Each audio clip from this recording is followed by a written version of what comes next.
biopsy results came back, and it's cancer. And it was like the air came out of the room.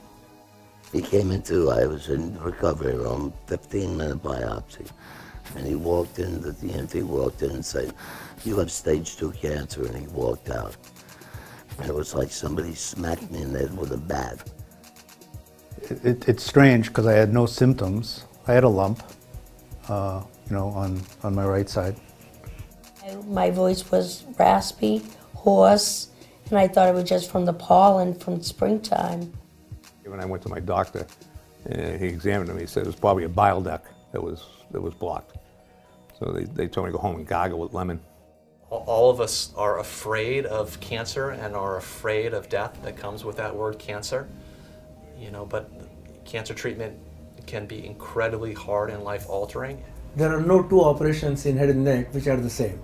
Every patient presents with a different problem.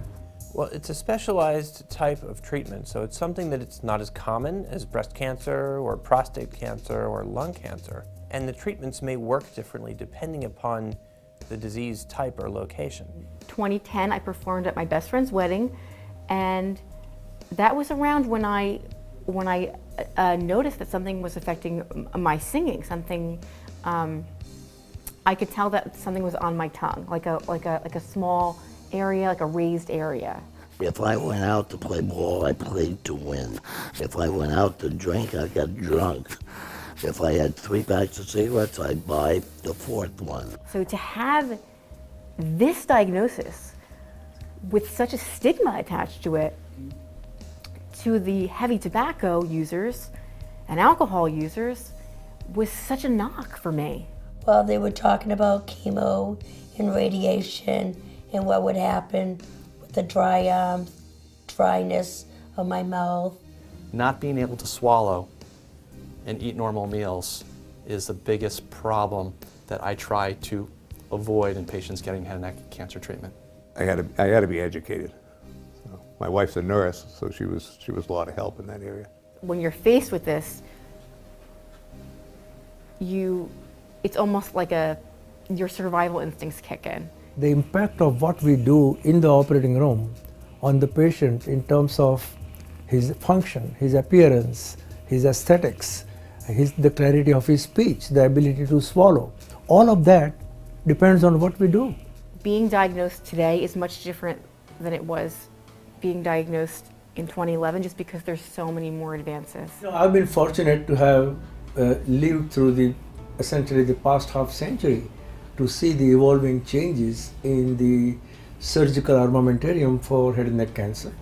People have a lot of success with overcoming cancer now. It was very important for me to, have a conversation with somebody, just go back to what I like to do.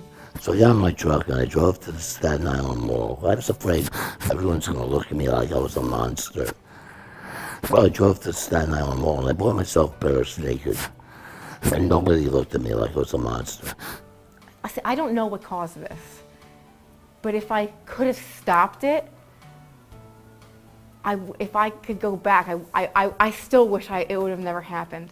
You can cope with it. It's just something that is. The focus now has shifted only from cancer cure to cancer cure, yes, first priority, but second priority, equally important, is quality of life. I can only speak for myself. It's not as bad as people think that it is.